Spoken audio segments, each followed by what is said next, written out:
হামুসের দুইটা সন্তান ছিল, একটা ইবলিস আর একটা খবিস আর একটা নীলবিষ।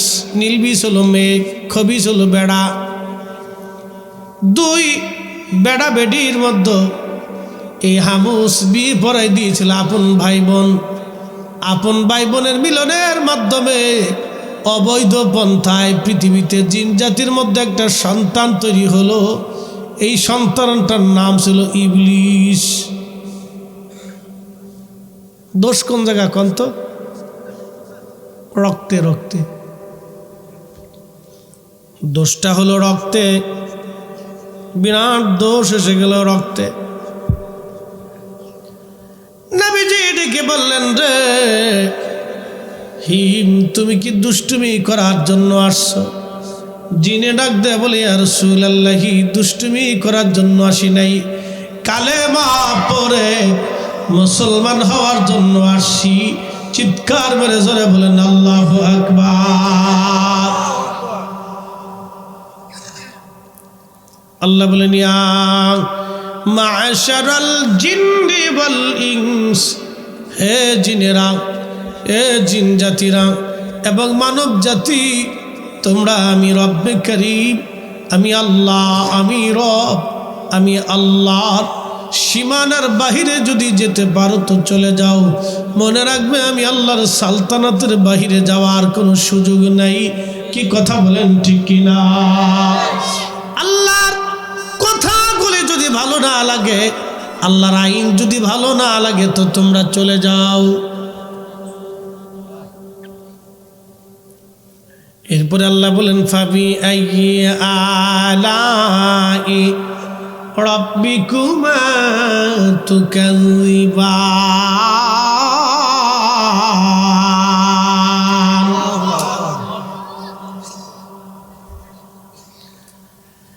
আল্লাহর কোরআন বলতেছে, এ মানুষের জিন, তোমরা বলো আমি আল্লাহর দেওয়া কোন কোন নিয়ামত তুমি অস্বীকার করতে পারো? বলেন তো, আল্লাহর দেওয়া কোনো নিয়ামত অস্বীকার করার কি কোনো রাস্তা আমাদের আছে? দুনিয়ার মধ্যে ছিলাম কি আপনাদের সামনে যিনি বয়ান করতেছে, 50 বছর আগে তার অস্তিত্ব দুনিয়ার মধ্যে ছিল না, 50 বছর পরে তার অস্তিত্ব দুনিয়াতে থাকবে না। কথা বলেন ঠিক কি না? 50 বছর আগে অস্তিত্ব দুনিয়াতে ছিল না, 50 বছর পরে তার অস্তিত্ব দুনিয়াতে থাকবে না। সম্ভবপুর পাক দরবার শরীফের মুহিব্বিনেরা ভালো করে শুনে যান, বুঝে যাওয়াটা জরুরি। তাহাজ্জুদের সময় চলতেছে, কত মানুষ কবরে চলে গেল আর ফিরে আসলো না। আমরাও চলে যাব রে, কোনোদিন ফিরে আসার আর সুযোগ নাই। একদিন মাটির ভিতরে হবে ঘরে, মন আমার কেন বান্ধ দালান ঘর। কথা কোন ঠিক কিনা? হাজিরিন, খুব মনোযোগ দেন।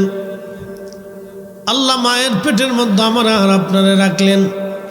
কত রজনী মা ঘুমাইতে পারে নাই, কতদিন মা ঠিক মতো খাইতে পারে নাই, কত রজনী মা ঘুম আসে নাই, কতদিন মা আরামে ঘুমাইতে পারে নাই, কত বছর মা সন্তানের পিছনে দৌড়াইলো, কষ্ট করলো। আল্লাহ এই সন্তানটাকে মাকে দিয়ে আল্লাহ লালন পালন করাইলেন। আপনি যখন দুনিয়াতে আসলেন, আমি যখন আসলাম তখন দুর্বল ছিলাম, হাত ছিল কিন্তু ধরার ক্ষমতা ছিল না, খাইতে পারতাম না হাত দিয়ে, চক্ষু ছিল কিন্তু এই চোখ দিয়ে দুনিয়াদারি করার ক্ষমতা ছিল না, পা ছিল হাঁটার কোনো শক্তি ছিল না, দেহ ছিল কিন্তু এই দেহ কোনো কাজের দেহ ছিল না। আমার অঙ্গ প্রত্যঙ্গ ছিল সবই দেখতে সুন্দর, ছোট ছোট, কিন্তু কোনো কাজের না। এই দেহটাকে যিনি লড়াইয়া লড়াইয়া সারাইয়া তেল মালিশ করিয়া গোসল করাইয়া যিনি বড় করলেন, যত্ন করলেন, তিনি মা। কি কথা বলেন ঠিক কিনা? এই মা সন্তান বড় হয়ে যাওয়ার পরে যখন বিয়ে শাদী হয় এই সন্তান মা থেকে জুদা হয়ে যায়। ঠিক আসতে বললেন কেন? হ্যাঁ জোরে বলেন, জুদা হয়ে যায়। উপস্থিতি খুব মনোযোগ দেন। আল্লাহর নবী রাসূল কারীম এই জন্য বলেন উম্মতরে, মা যদি খুশি হয় তো আল্লাহ খুশি, মা যদি বেজার হয় তো আল্লাহ বেজার। বাবা মার সন্তুষ্টি আল্লাহর সন্তুষ্টি, বাবা মার অসন্তুষ্টি আমার আল্লাহর অসন্তুষ্টি। পৃথিবী বিখ্যাত একজন আল্লাহর ওলি ছিলেন, তার নাম মালিক ইবনে দিনার আল ইরাকি রাহমাতুল্লাহি আলাইহি। খুব মনোযোগ দিয়ে শুনে যান। এই মালিক ইবনে দিনার এত বড় দরজার ওলি ছিলেন, তিনি একদিন নৌকার মধ্যে বসে আছেন, নদী পার হচ্ছিলেন। মালিক ইবনে দিনার রাহমাতুল্লাহি আলাইহি নদী পার হওয়ার সময় হযরত মালিক ইবনে দিনার রাহমাতুল্লাহি আলাইহি যখন নদী পার হচ্ছেন, নদীর মাঝখানে যাওয়ার পরে দেখলেন নদীর মাঝখানে আর ওই মাঝি ডাক দে বলল, মা সবাই ভাড়া দিয়ে দাও। সবাই পয়সা দিল, কিন্তু মালিক ইবনে দিনার কোনো পয়সা দিতে পারে না। মাঝি বলে, রে মালিক পয়সা দাও।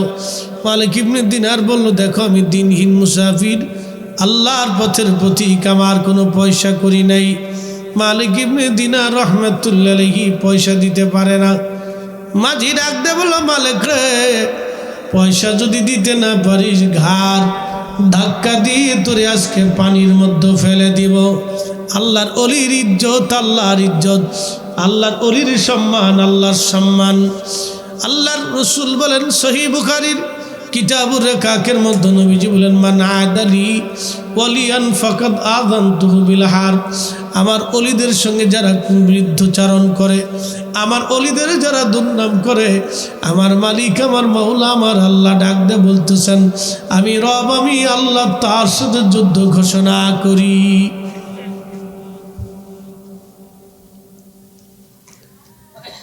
আমি মালিক আমি আল্লাহ তার সাথে যুদ্ধ ঘোষণা করি।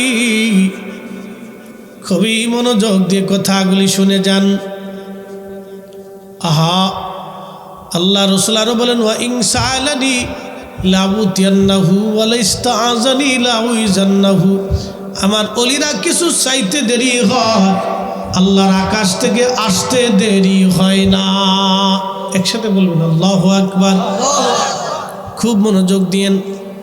মালিক ইবনে দিনার ওই লোকটা উত্তক্ত করতে লাগলো, পয়সা দাও নালে ধাক্কা দিয়ে ফেলে দিব। আল্লাহর ওলি মালিক ইবনে দিনার রাহমাতুল্লাহি আলাইহি পানির মধ্যে হাত বাড়াইলেন। আমার আল্লাহ ডাক দেয়া বলেন, মাসের হারে প্রত্যেক মাস একটা করে মুখে করে স্বর্ণ মুদ্রা নিয়ে যাও, নিয়ে যাইয়া আহা আমি মালিক ইবনে দিনারের সামনে তুমি পৌঁছাও, সাথে আমার মালিক ইবনে দিনার ওই পয়সাগুলি নিয়া আমার ওই মাঝিরে দিয়ে আমার মালিকের ইজ্জত বেঁচে যায়। হাজার হাজার মাছ নদীর ভিতর থেকে আল্লাহ প্রদত্ত ওই কুদরতি মাছের মাথায় মুখে করে একটা করে স্বর্ণ মুদ্রা এনে সারা মাছগুলি নৌকার চারপাশে দিয়ে ঘুরতে লাগলো। আল্লাহর ওলি ডাক দে বলেন, মাঝি যতগুলি পয়সা লাগবে তুমি নিয়ে যাও। মাঝি ডাক দে বলো, হুজুর আর চিনতে বাকি নাই, চিনতে পারছি, আপনি জমানার ওলি, এখন আমার বুঝার আর বাকি নাই, পয়সা লাগবে না গো, বিনা পয়সায় নদী পার করাই দিব। চিৎকার করে জোরে বলেন আল্লাহু আকবার। এই ওলি আল্লাহর বাংলাদেশ, শহীদ গাজীর বাংলাদেশ, রহম করো আল্লাহ, রহম করো আল্লাহ। এই ওলি আল্লাহর বাংলাদেশ, শহীদ গাজীর বাংলাদেশ, রহম করো আল্লাহ, রহম করো আল্লাহ।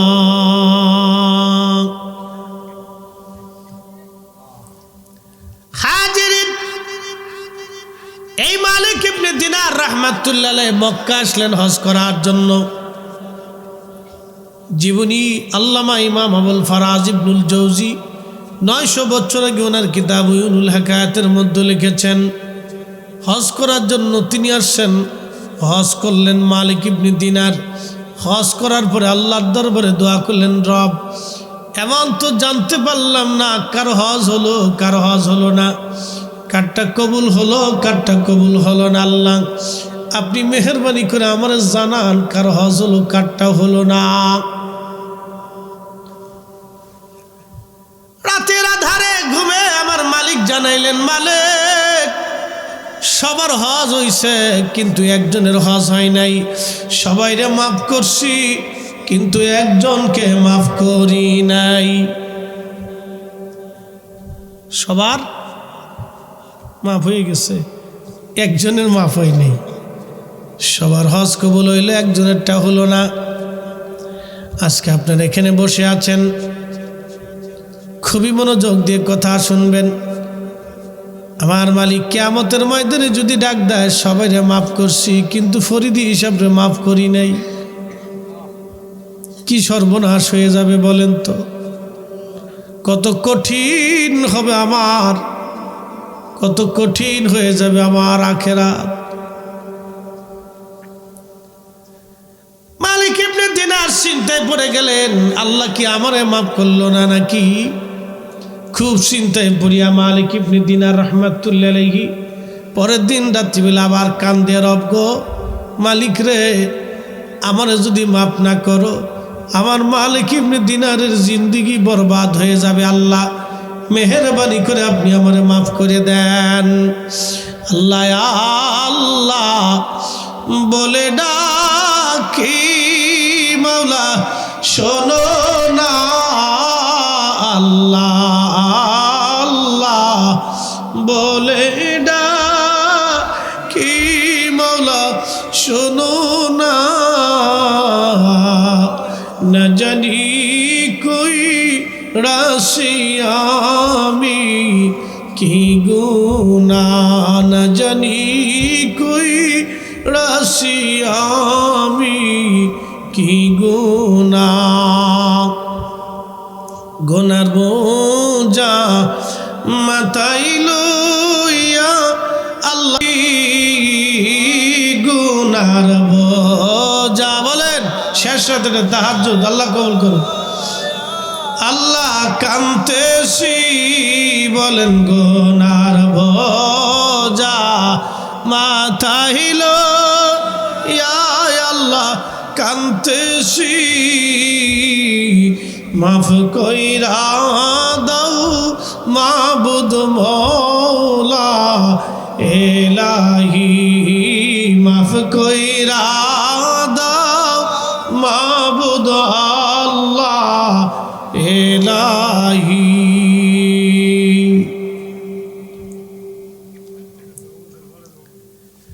মালিক ইবনে দিনার রাত্রিবেলা আমার মালিক আবার ডাক দিছে, মালিক রে, আল্লাহ আবার সংবাদ পাঠাইলো, মালিক যাও সবাইরে ক্ষমা করছি, তোমারও মাফ করছি, তোমার হজ কবুল করছি, কিন্তু একজন ব্যক্তির দোয়া এবং হজ এবং গুনাহ ক্ষমা করি নাই, মাফ করি নাই, কবুল করি নাই। তার নাম মুহাম্মদ ইবনে হারুন সমরকন্দি। সমরকন্দ তার বাড়ি, বর্তমানে উজবেকিস্তানের সমরকন্দ, বুখারা থেকে 3 মাইল দূরে।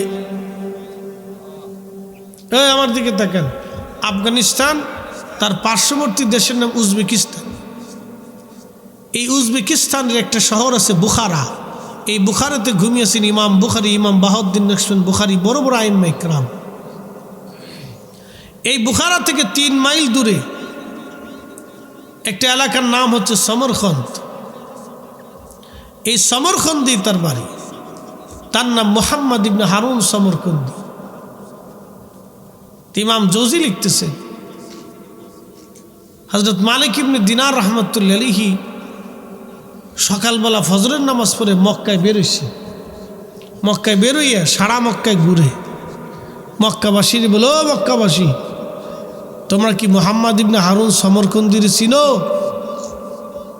তো মক্কার মানুষ বলতেছে, হ্যাঁ আমরা তার চিনি। কোথায় গেলে পাবো? বলে সমরকন্দি রে বাবা সারা রাত্র সে ইবাদত করে, আজ 40 বছর ধরে এই লোকটা মাকাম ইব্রাহিমে খোদার ইবাদতে কাটায়। একসাথে বলবেন না সুবহানাল্লাহ। কত বছর?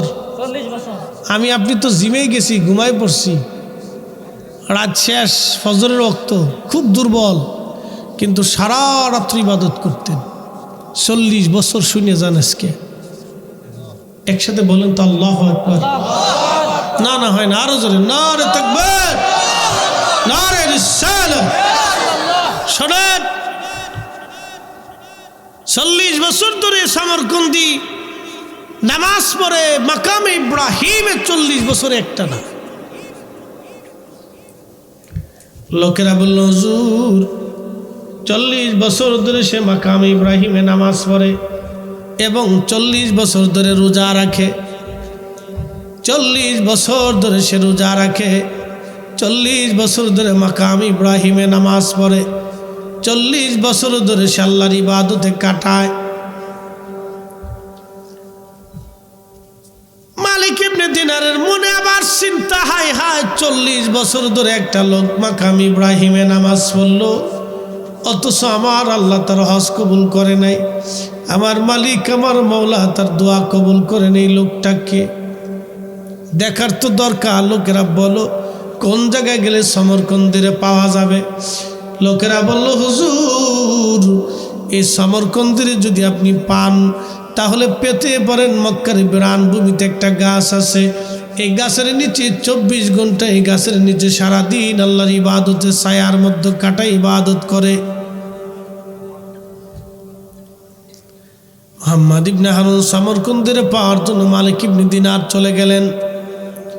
মক্কার বিরান ভূমিতে যেয়ে দেখতেছে একজন আল্লাহর বান্দা আল্লাহর ইবাদতে মশগুল হয়ে আছে, নামাজরত, কিন্তু তার ডান হাত কাটা। আল্লাহর ওলি বললেন আমি কাছে দিয়ে সালাম দিলাম, বসে পড়লাম। সে দীর্ঘ নামাজ পড়ল।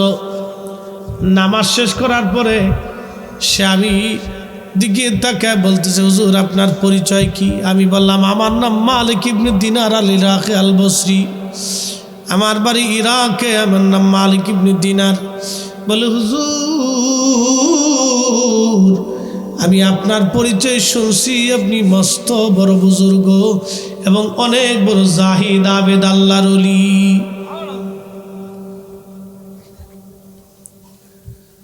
মালিক ইবনে দিনার বলতেছে তোমার নাম কি? মুহাম্মদ ইবনে হারুন সমরকন্দি।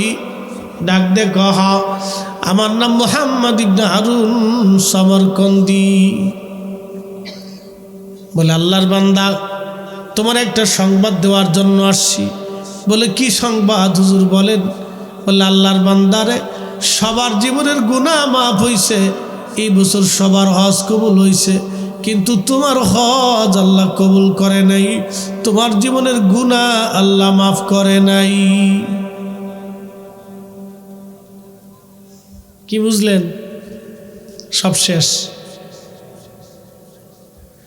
মুহাম্মদ ইবনে হারুন সমরকন্দি চোখের পানি ছেড়ে ছেড়ে কাঁদে আর বলে হুজুর শুধু আপনি না গো, 40 বছর ধরে 40 জন আল্লাহর ওলি আবদাল এসে 40 বছর আমার সংবাদ দিয়ে গেছে সবার হজ কবুল হয় কিন্তু আমারটা হয় না, সবাইরে মাফ করা হয় কিন্তু আমারে মাফ করা হয় না। আমার দিকে তাকান, রাত শেষ, আর ঘুমাই লাভ নেই, এখন ঘুমাইলি বিপদ। ফজর রক্ত হয়ে গেছে, 4:45 বাজতেছে, প্রায় 4:45। আর অল্প একটু ওয়াজ আছে, ওয়াজ বেশি নেই, সামান্য একটু ওয়াজ আছে। আপনাদেরকে ঘটনা থেকে একটা চমৎকার শিক্ষার জন্য আমি ওয়াজটা টেনে আনছি। রাত শেষ তো, এই শেষ রাত্রে আপনারা দলিলা দিলা বুঝতেন না, মনোযোগ দেন। এ মুহাম্মদ ইবনে হারুন সমরকন্দি রাহিমাহুল্লাহ তিনি এইখানে কাঁদতেছে। তো মালিক ইবনে দিনার বললেন আল্লাহর বান্দা 40 বছর ধরে তুমি ইবাদত করো, মাকাম ইব্রাহিমে রোজা রাখো, তো তোমার জীবনের গুনাহ মাফ হইল না, কারণটা কি? বলে হুজুর 40 বছর ধরে 40 জন আল্লাহর ওলি এই হজ শেষ করার পরে আমরা এসে বলে যায় আমার গুনাহ মাফ হয় নাই। সবারটা মাফ হয়েছে কিন্তু আমারটা মাফ হয় না। নারায়ে তাকবীর, নারায়ে রিসালাত, নারায়ে গাউসিয়া। বিশেষ ব্যক্তি সাহেবের আগমন, হযরত মাওলানা আব্দুল মজিদ পুরী ফিরোজপুরি হুজুরের আগমন। মাশাআল্লাহ, আমরা সকলে বলি আলহামদুলিল্লাহ, মাশাআল্লাহ। চেক মিট মাশাআল্লাহ। পিরিজপুরি সাহেব হুজুর আসছেন, তাহলে আর আমি বেশি বাড়াবো না। হ্যাঁ, 2 মিনিট একটু জিকির করে হুজুরের হাতে দিয়ে যাই। আমি আর তাহলে কথা বাড়ানো যাবে না। একসাথে বলি না আল্লাহু আকবার, আর একটু জোরে বলি আল্লাহু আকবার।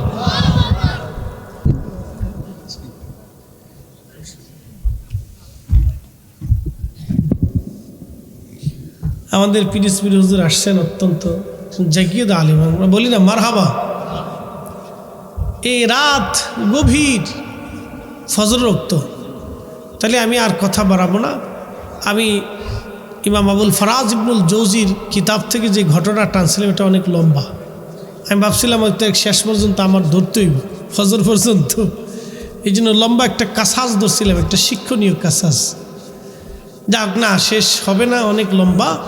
শুধু এতটুকুনি বলি যে জীবনের একটা ভুলের জন্য 40 বছর তার ইবাদত কবুল হয়নি। ভুলটা ছিল মারাত্মক। সে তার মাকে হত্যা করছিল, মেরে ফেলছিল, বিধায় 40 বছর ধরে তার কোনো ইবাদত আল্লাহর কাছে মঞ্জুর হয়নি। অনেক লম্বা ঘটনা, শুধু এতটুকুনি বললাম। সামনে মাহে রমজান আসতেছে। রসুল করিম সাল্লাল্লাহু আলাইহি সাল্লাম 3টা দোয়া করছিলেন। জিবরাইল এসে বলেন, ইয়া রাসূলুল্লাহ, কেউ আপনার নাম শুনলো কিন্তু দুরূদ পড়ল না, সে ধ্বংস হয়ে যাক। নবী বললেন আমিন। যে নবীজির নাম শোনার পরে দুরূদ পড়বে না, সে ধ্বংস হয়ে যাবে, তার আখিরাত বরবাদ হবে। পিতামাতা পাওয়ার পরে খেদমত করে যে জান্নাত নিতে পারে নাই, সে তার আখিরাত বরবাদ হবে। মাহে রমজান পাওয়ার পরে যে রোজার হক আদায় করিয়া গুনাহ মাফ করে নিতে পারলো না, সে তার আখিরাত বরবাদ হবে। মানে আমার দেশে যারা 8 রাকাত তারাবির নামাজ পড়ে 12 রাকাত চুরি করছে, তাদের অবস্থা কি হবে? কি কথা কর না কেন? তার অবস্থা কি হবে? 12 রাকাতে চুরি করছে, 8 রাকাত বানাইছে, তার হালত কি হবে? রমজান মাসে 360 টাকাত নামাজ চুরি করে ফেলছে রোজার মাসে। তাও চিন্তা করতে পারছেন? শয়তানে চিন্তা করে, দুলাভাই তুমি থাকতে আর আমার চিন্তা নাই। কি কথা কর না কেন? দুলাভাই তুমি থাকতে আমারও চিন্তা নাই। পিরিজপুর হুজুর আসছেন আর আমার কথা নাই। হুজুর আসছে, আমার কথা শেষ। আমার জন্য দোয়া করবেন। আল্লাহ সকলকে আহলে সুন্নাত ওয়াল জামাতের পথে মঞ্জুর করুন। সকলে বলেন আমিন। সামনে রোজা আসতেছে, রোজার হক যেন আদায় করেন। আবার গ্যাস্ট্রিকের ব্যায়ামের কথা কয়ে রোজা ছেড়ে দিন না। জীবনে তাহলে আর এই রমজান ফিরে পাওয়া যাবে। জিন্দেগি তোর যাইরে ফাঁকি দিয়া রে সোনার আদম, জিন্দেগি তোর যায় ফাঁকি দিয়া।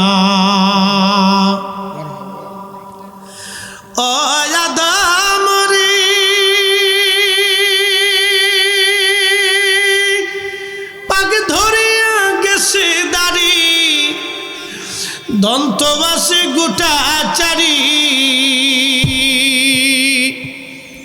সমন জারি গিয়াছে করিয়ার সোনার আদম, জিন্দেগি তোর যায় ফাঁকি দিয়া। আসসালামু আলাইকুম ওয়া রাহমাতুল্লাহি ওয়া বারাকাতুহু।